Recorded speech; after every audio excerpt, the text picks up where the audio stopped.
আসসালামু আলাইকুম প্রিয় শিক্ষার্থীরা, এই ভিডিওতে আমরা ক্লাস 8 এর ইংরেজি বইয়ের 29 পৃষ্ঠার এর মধ্যে যে কোয়েশ্চেনগুলো দেওয়া আছে লেসন 7 এর এই তিনটা কোয়েশ্চেনের উত্তর লাইন বাই লাইন অনুবাদ এবং উচ্চারণ সহ আলোচনা করব। দেখো, প্রতিটা লাইনের নিচে আমরা সেটার অনুবাদ দিয়ে দিয়েছি এবং তার নিচে প্রতিটার জন্য আমরা ইংরেজিটার বাংলা অক্ষরে উচ্চারণও দিয়ে দিয়েছি, যাতে করে তোমাদের উচ্চারণ করতে সুবিধা হয়।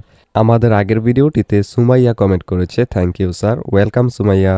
লেসন 7 এর নাম হলো a healthy and happy family, একটি সুস্থ ও সুখী পরিবার। এর মধ্যে বলছে look at the picture then ask and answer the questions about ইট।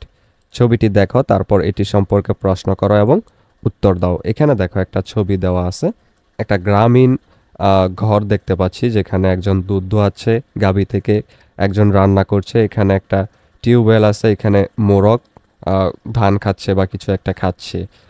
একের কোয়েশ্চেনটা হলো what do you see in the picture, অর্থাৎ ছবিতে তুমি কি দেখছো। এর অ্যান্সার আমরা লিখব I see a rural house, a man milking the cow and a hen. আমি একটি গ্রামীণ বাড়ি, গরু দোয়ানো একজন মানুষ এবং একটি মুরগি দেখতে পাচ্ছি। এখানে দেখো দুইটি মুরগি আমরা কিন্তু দেখতে পাচ্ছি আসলে। তো তোমরা এখানে এর জায়গায় দিতে পারো অ্যান্ড টু হ্যান্ডস, বা এও দিতে পারো, এত ইয়ে করার দরকার নেই, হ্যানই দিতে পারো এখানে। এরপর 2 নম্বর হলো how do you feel living in such a house, অর্থাৎ এই ধরনের বাড়িতে বসবাস করতে তোমার কেমন লাগবে। এর অ্যান্সার আমরা লিখব I would feel peaceful and close to nature living in such a house. এই ধরনের বাড়িতে বসবাস করলে আমি শান্তি এবং প্রকৃতির কাছাকাছি অনুভব করব।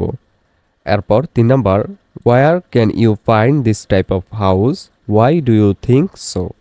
এই ধরনের বাড়ি কোথায় পাওয়া যায়, তুমি কেন এমন মনে করো। এর অ্যান্সারে আমরা লিখব I can find this type of house in rural areas because it shows a simple lifestyle with domestic animals and open space.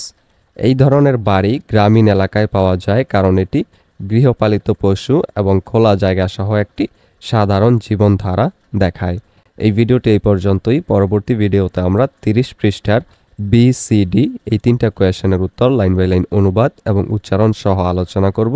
সেই ভিডিওটা পেতে হলে অবশ্যই চ্যানেলটিকে সাবস্ক্রাইব করে রেখো।